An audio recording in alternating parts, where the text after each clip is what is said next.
लेकिन महिलाओं के बारे में पुराण में बताया गया है, महिलाओं को यदि पढ़ा लिखा के अब वैज्ञानिक बना दो, फिर भी समय आने पर वो अपना महिला वाला औकात दिखाई देगा। आज हम बात करने वाले हैं महिलाओं के गाली देने के बारे में। हमारे कहने का मतलब है, गांव घर की महिलाएं जब कोई समस्या हो जाने पर गाली बहुत देता है। क्या आप लोग जानते हैं कि गाली देने से किसका फायदा होता है? अब मान लीजिए कोई व्यक्ति हमारा कोई सामान नुकसान कर दिया, तो यदि वो नुकसान का भरपाई नहीं कर रहा है तो हम उनको गाली देंगे, तो गाली देने से नुकसान किसका होगा? हमारा, या हमारा नुकसान होगा या उनका होगा, या हमको फायदा होगा या उनको फायदा होगा जिन्होंने हमारा नुकसान किया। गाली देने से किसी का फायदा नहीं होता है, गाली देने से नुकसान ही होता है।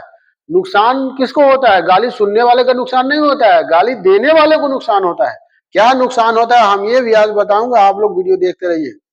हमारे कहने का मतलब है, गांव घर की महिला है जो पढ़ी लिखी नहीं है वो तो गाली देता ही है, लेकिन हमने देखा है कि पढ़ी लिखी हुई महिला को गाली देते हुए देखा है।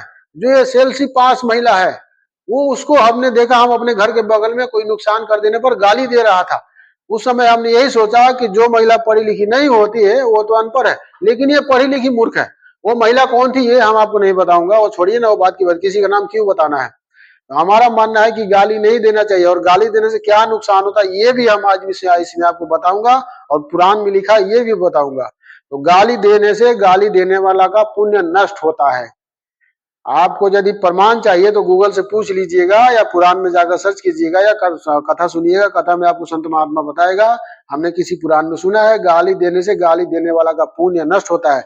बेशक किसी ने आपका कोई नुकसान किया हो, आपको कोई सामान नुकसान कर दिया हो, यदि आपका कोई व्यक्ति सामान नुकसान कर दिया है, खराब कर दिया है, तो उसको वसूलने का उसका और भी तरीका है, उसको सल्टाने का, लेकिन गाली नहीं देना चाहिए। यदि वो व्यक्ति आपका सामान का भरपाई नहीं कर रहा है तो आप किसी दूसरा रास्ता को अपना सकते हो समाज के वातावरण में। और बहुत सारे उपाय है, बहुत सारे दूसरा उपाय कर सकते हो, या तो छोड़ दो उसको भगवान के भरोसे। गाली देने से आपका भरपाई नहीं हो जाएगा। यदि आपको कोई सामान वेस्ट कर दिया, नुकसान कर दिया, आप उसको गाली दीजिएगा तो आपको गाली देने से आपको कोई सामान नहीं मिलेगा।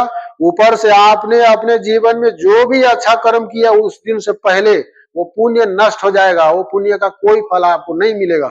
इसीलिए हमारा मानना है कि गाली कभी किसी को नहीं देना चाहिए। और भाइयों, हकीकत बताऊं तो एक बात से हम बहुत दुखी हो जाता हूं, गांव घर के महिलाओं को देखता हूं दूसरों को गाली देते हुए तो हम बहुत परेशान हो जाते हैं। लेकिन अफसोस हम इसमें कुछ कर नहीं सकते हैं, क्योंकि एक अकेला आदमी सारे गांव नगर को कैसे समझा सकता है, और हम तो ऊपर से कोई नहीं जानते, हमारे पास कोई शक्ति भी नहीं है। और आप ये बात बताइए, हमारे गांव घर की, किसी भी गांव घर की महिलाएं अगर उपवास करना हो तो 2-2 दिन भूखा प्यासा रहकर उपवास करेगा पुण्य अर्जित करने के लिए। लेकिन यदि गाली देना हो तो भैया बहुत जोर शोर से वो गाली भी देता है। उसको ये पता ही नहीं है कि 2 दिन भूखा प्यासा रह के जो उपवास किया है, आज वो गाली दे रहा है तो उसको उपवास का फल आज नष्ट हो गया, वो उसको नहीं मिलेगा। सिर्फ गाली से ही नहीं, महिलाओं के पुण्य बहुत तरीका से नष्ट होते हैं। भाइयों देखिए, जो महिलाएं पढ़ी लिखी होती है वो तो कोई बुक पढ़ के या मोबाइल में कोई कथा वथा सुन के थोड़ा अच्छे कर्म करने का प्रयास करता है, लेकिन महिलाओं के बारे में पुराण में बताया गया है, महिलाओं को यदि पढ़ा लिखा के अब वैज्ञानिक बना दो, फिर भी समय आने पर वो अपना महिला वाला औकात दिखाई देगा। अगर कोई व्यक्ति चाहे तो हम इसका प्रमाण दे सकता हूं, लेकिन प्रमाण देने की कोई आवश्यकता नहीं है, क्योंकि हम इसमें किसी पर्सनल महिला के बारे में नहीं बता रहा हूं, नहीं तो किसी का नाम ले रहा हूं। इतनी महिलाएं हैं, सब गंदी गंदी गालियां देता है। 100 महिलाओं को लाइन में खड़ा कीजिएगा तो हमको लगता है कोई 1 या 2 शिक्षित होगा जो अच्छे कर्म करता होगा।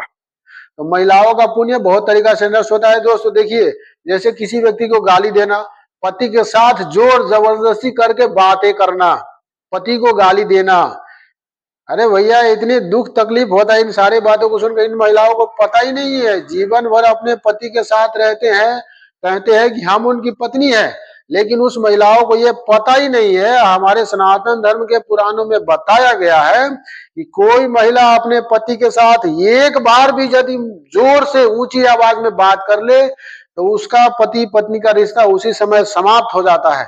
सिर्फ ऊंची आवाज में बात करने की बात है।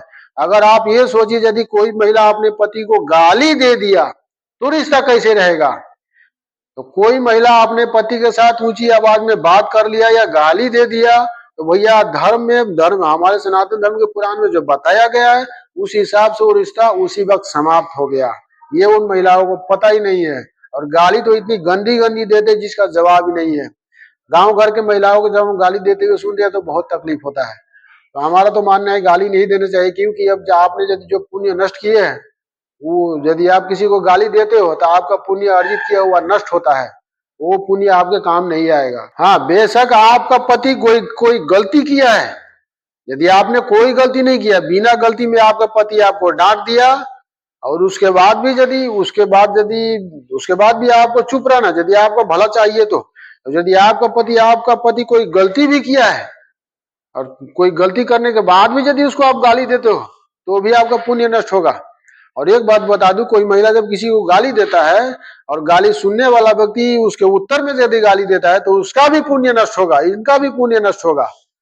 और यदि गाली देने वाला व्यक्ति सिर्फ गाली देता है, सुनने वाला सिर्फ सुन कर रह जाता है, तो इसका पुण्य नष्ट होगा और इनका पुण्य नष्ट होगा, उनको मिल जाएगा जो गाली सुन लिया। तो हमारे ख्याल से गाली नहीं देना चाहिए, गाली देना बहुत गलत बात है। हमारे गांव घर की महिलाएं 2-2 दिन 4-4 दिन व्रत उपवास करके पुण्य अर्जित करती है और बाद में गाली दे के अपना पुण्य नष्ट भी कर लेते हैं। तो इन महिलाओं को पता ही नहीं है, दिन भर मोबाइल में टिकटॉक देखते हैं, वो बिना जरूरत का वीडियो देखते हैं। आजकल के जमाने में तो हर घर में मोबाइल मौजूद है और हर मोबाइल में कथा मौजूद है, कथा तो सुनते नहीं है, ये सारी बात तो कथा में बताया जाता है। कथाओं से आजकल की महिलाओं को मतलब ही नहीं है। झगड़ा करना और घर घर में जाकर 4 महिलाओं को एक जगह बैठ के बात करना, यही आजकल की महिलाओं को रह गया है। और इनको कोई काम नहीं है, इनको सिर्फ खाएंगे और चार चार महिलाएं एक जगह बैठ के बात करेंगे, इनके अलावा इनके जीवन में और कोई काम नहीं है। और चारों महिलाएं एक जगह बात करेंगे और टोले महले के दूसरे दूसरे व्यक्ति का चर्चा करेंगे और बाद में कह देंगे कि अरे छोड़, हमको क्या लेना है, वो अपने जीवन में कुछ भी करे नहीं करे, हमको इससे क्या मतलब है, और फिर वहां से चले जाएंगे। हम आप लोगों को एक बात बता दूं दोस्तों, किसी भी जीव को महिला के रूप में जन्म क्यों होता है, महिला के रूप में जन्म लेने का भी एक कर्तव्य होता है। यदि कि कोई व्यक्ति महिला के रूप में जन्म लिया है, यदि उस महिला के जोनी से उसको मुक्ति चाहिए तो उनका जो कर्तव्य है वो करना पड़ेगा। जो उनका अपना कर्तव्य है वो नहीं करेगा तो उनको महिला की जोनी से मुक्ति नहीं मिलेगी। महिला का कर्तव्य क्या होता है? सबसे पहले तो उसका कर्तव्य होता है कि वो अपने पति का सेवा करे सच्चे भाव से। अपने पति के प्रति वो ऊंची आवाज में कभी बात नहीं करे। उनका पति बिना गलती में कभी डांट भी दिया तो उनके साथ अच्छे से व्यवहार करे, अच्छे सलूक करे, सिर्फ उनका बात सुन ले, ये महिला का कर्तव्य बनता है। और आपको हम ये बात बता दें दोस्तों, हमारे सनातन धर्म के पुराण में महिलाओं के लिए भजन भक्ति के लिए, महिलाओं के लिए भजन भक्ति करने के लिए वर्जित किया गया, यानी मना किया गया है। महिलाओं को भजन भक्ति नहीं करना है, महिलाओं को भजन भक्ति से कोई जरूरी नहीं है। वो सिर्फ सच्चे मन से अपने पति को और अपने सास ससुर का सेवा करेगा, उसी में उसका भला हो जाएगा, उसी से उसको भगवान के धाम प्राप्त हो जाएगा। लेकिन यदि कोई महिला भजन भक्ति करना चाहे तो शास्त्र में इसका भी विकल्प है, भजन भक्ति कर सकता है अपने पति के इजाजत से। विवाह से पहले तो अपने माता पिता की इजाजत से भजन भक्ति कर सकता है और विवाह के बाद में अपनी पति की इजाजत लेके भजन भक्ति कर सकता है, यदि उसका पति इजाजत देता है तो। यदि पति इजाजत नहीं देता है तो फिर वो भजन भक्ति नहीं कर सकता है। अपनी पति की आज्ञा के अनुसार उसका सेवा करना है, वही उसका धर्म, उसी से उसका कल्याण हो जाएगा। लेकिन आजकल के महिलाओं तो भैया सेवा क्या करेगा, हाथ से सेवा नहीं करती है, झाड़ू से सेवा करती है और मुंह से सेवा करती है, मुंह से ही सेवा पूरा कर लेती है और झाड़ू से ही सेवा कर लेती है। आजकल के जमाने में तो परसेंटेज महिला अपने पति का शकल ही नहीं देखना चाहता है। खास करके जब उसका औलाद बड़ा हो जाए, कमाने लगे, पैसे कमाने लगे, जब तक उसको जरूरी है, बच्चे छोटे हैं, जब तक उसको काम लेना है तब तक तो किसी तरह नाता लगाएगा। और जब बच्चे बड़े हो गए, बच्चे कमाने लगे तो भैया पति को बाय बाय बोल देती है। अब तुम कुछ भी करो, कहीं भी रहो, उनसे कोई मतलब ही नहीं है। ये घर घर में ये कहानी देखा जाता है दोस्तों। हम किसी एक व्यक्ति का कथा नहीं सुना रहा हूँ, हम इसमें किसी एक व्यक्ति का पर्सनल नाम या पर्सनल कथा नहीं बता रहा हूँ, ये हर घर में ये कथा देखा जाता है। हम किसी व्यक्ति के पर्सनल कहानी नहीं सुना रहा हूँ। हमारे बातों से यदि आप किसी को तकलीफ हुआ होगा तो क्षमा कीजिएगा मित्रों। हमारा उद्देश्य है लोगों तक सिर्फ सच्चाई पहुंचाना, यही हमारा उद्देश्य है। हम किसी के पर्सनल कथा नहीं सुना रहे हैं। भाइयों देखिए, गांव घर के महिलाओं को हम ये कहना चाहेंगे, यदि आपको गाली देना है तो अच्छे कर्म करना छोड़ दीजिए, व्रत उपवास करना छोड़ दीजिए। और यदि व्रत उपवास करते हैं पुण्य अर्जित करने के लिए तो फिर गाली मत दीजिए, क्योंकि आप व्रत उपवास करते हैं और कल होकर के गाली देते हैं तो उस पुण्य का फल आपको नहीं मिलेगा। ये तो वैसे ही हो गया कि एक कहावत हमारे बाबूजी अपने जीवन में कहा करता था कि मारे माछ न उपसे पानी। मतलब आप पानी हटा रहे हो कोई किसी गड्ढे में बांध बांध के, लेकिन उसका मछली आप नहीं पकड़ रहे हो। ये तो वही बात हो गया। तो यदि आपको अच्छे कर्म करना है तो गाली मत दीजिए, और गाली देना है तो अच्छे कर्म नहीं कीजिए।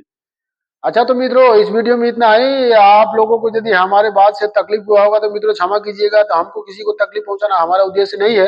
हमारा तो उद्देश्य है लोगों तक सच्चाई पहुंचाना, यही हमारा उद्देश्य है। मित्रों देखिए, हमारे किसी बात से तकलीफ होगा, क्षमा कीजिएगा। आप सब खुश रहिए। हमारे इस वीडियो को यदि हमारे फेसबुक प्रोफाइल में देख रहे हैं तो हमारे इस वीडियो को, हमारे फेसबुक प्रोफाइल को फॉलो कीजिएगा, लाइक कीजिएगा। और यदि हमारी वीडियो को आप हमारे यूट्यूब चैनल में देख रहे हैं तो हमारे यूट्यूब चैनल को लाइक कीजिएगा, सब्सक्राइब कीजिएगा, बेल आइकन की घंटी को दबा लीजिएगा, ताकि जो भी वीडियो हम अपलोड करें सबसे पहले आपके पास पहुंचे। अच्छा मित्रों, जय श्री राम।